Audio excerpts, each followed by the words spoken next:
Welcome back. The stock of the last half an hour has been Dabur. It's reported its numbers, and on most counts, it is above what the street was anticipating, as a result of which we've seen an up move. It's at the high point of trade.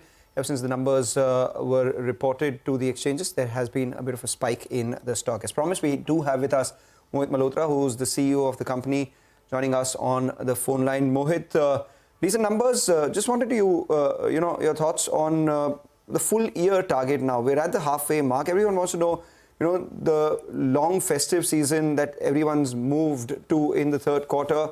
What have the early signs been? And as a result of which, what can one expect in the second half of this year in terms of volume and revenue? Hi, Mangalam. Thank you for having me, first of all. And so overall, I think we've got a good set of results, but there have been a one-off legal cost which has hit our profitability a little bit. Otherwise, profit operating margin also would have zoomed up to around 16% for us. But overall, I think the situation is great. We are seeing the rural uptick happening in the economy, which augurs well for us. MSP increases have happened. So rural is looking up. Even emerging channels, which is driving urban, is also looking up. Modern trade is doing well. So is e-commerce business. So urban is chugging up well. Rural economy is recovering, but a little gradually. So I think that augurs well for the second quarter and for the third quarter and the fourth quarter. So we are looking at a high single to a low double-digit kind of growth in the balance half of the year and gaining market shares across categories. That's what we've done in the previous quarter also. And volumes would be how much? Volume, we're looking at a mid-single-digit kind of a volume growth, growing ahead of the category. So it depends upon the category growth. We are market leaders in most of the categories.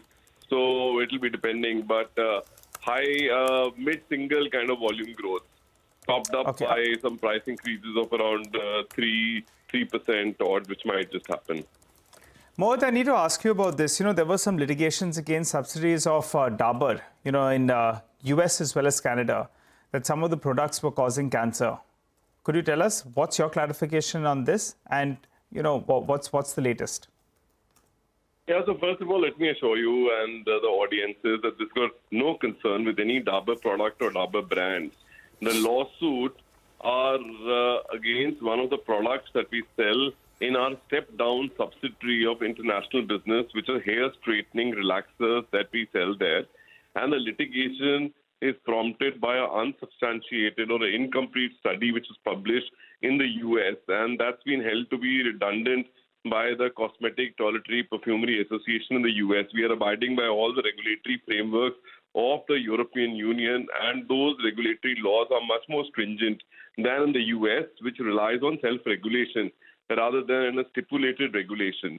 So that is the case, and the percentage of the hair relaxer business to the overall consolidated business of Dabur is less than 1% in top line and bottom line. So it's not very material at all. But because it is a class action, so a lot of industry players are involved in it, and Namaste, our step-down subsidiary, also being one of them.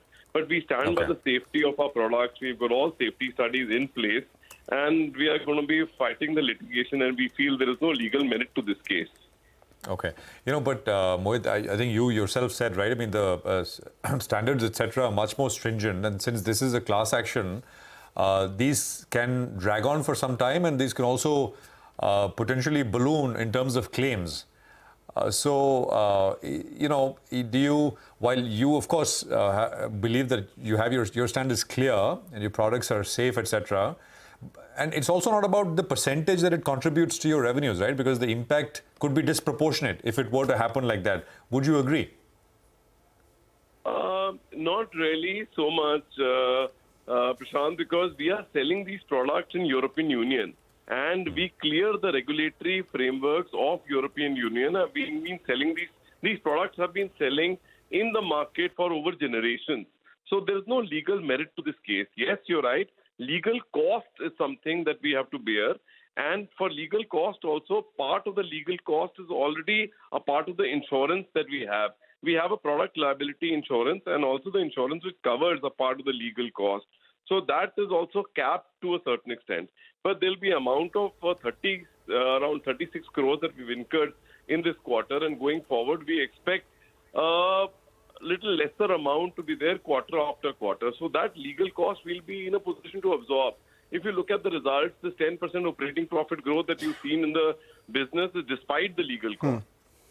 All right. So you are assuring investors here about the legal cost being minimal and the fact that, this may pass through. But obviously, we will monitor the developments as they go along in situations like this. Usually, it is a long-drawn story that plays out. So we'll watch out for that. But be that as it may, you've given us your revenue outlook. For the entire year, you expected margins to be in the range of 19 to 19.5%. I wanted your thoughts on whether there is an upside to that or not, because this quarter you've done 20.6%. The raw material environment is more or less stable now. Do you think you will have to spend a little more on advertising, or will you maintain margins upwards of 20%? See, we had already given a guidance, Nigel, for our operating margin to be in the range of around 19.5. We are in no hurry to spike this up. I think very important to build resilience in demand, and therefore investment in advertising is very critical. We want to take up our advertising percentage to turnover to around 8 to 10% and continue that thrust on advertising. So whatever guidance that we have given, we will at around 19.5. That will definitely come through despite the legal cost as one-off expenses that we people are seeing. So that definitely we can surprise you on the positive end, but I can't really commit to that as of now. And at what rate will all the other verticals grow? Because we saw some weakness in F&B this time around, understandable because of the shift of the festive season. What rate do you expect all your verticals to grow at in the second half of this year?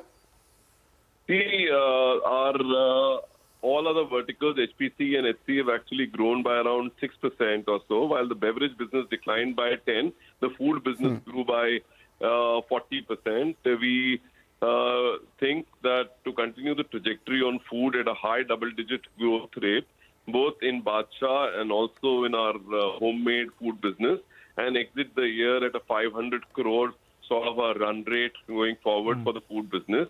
In the HPC business, we will continue to gain shares in the market like we have done in the previous quarter also, and that growth I expect it to be on a high single digit, and so will be the case for healthcare, where we are coming into the season. Okay. All right, Mohit, we thank you for joining in and giving us those details. It seems the street likes what you have said. The stock has moved to the high point of the day. We just have a request here that don't make us wait till the end of next quarter to interview you again. Let's have a chat in the next 1 month or so. For the time being, the stock has spiked up to the high point of the day. Well, it's that time of the day when we come to know what's going on.